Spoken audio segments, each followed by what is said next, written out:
Crystal, I have done some research into a man who is doing research on our favourite animal in the whole world. So really a man's done some research and you found a man. That's exactly right. Let's talk bin chickens.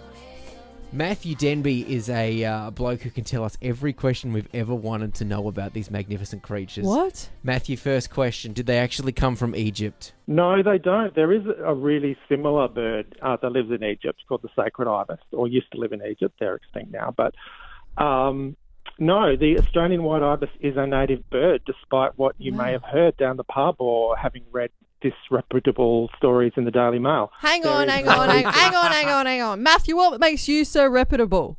I did a great story that you should check out. It's in a publication called the Sydney Sentinel, and I interviewed a whole bunch of experts to get all the truth. I spoke to a great guy called Dr. John Martin from Taronga Zoo, and we've got all the details on where these guys really came from and why they have made it in the big city and all the towns down the East Coast. Wow. Yeah. So why is this? I mean, we're very passionate about bin chickens, Matthew, because we have a tattoo of them on our ankle.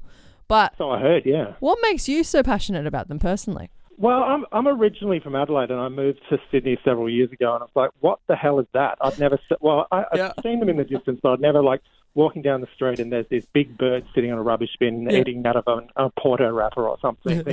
That's crazy that this big bird has made it in the city and they're not scared of us. And it's kind of cool because, you don't see that many wild animals in the city. So I've always been a fan. It is interesting. Why do you think that they are so chill being around humans? Well, that's what we delve into in the story in the Sentinel.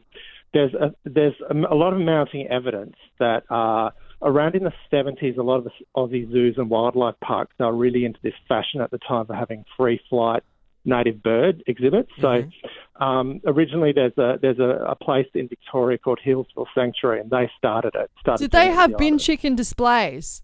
They had free-flying bin chickens. They did, and they were so successful they exported these bin chickens to Taronga Zoo and to Currumbin Sanctuary and to Tidbinbilla.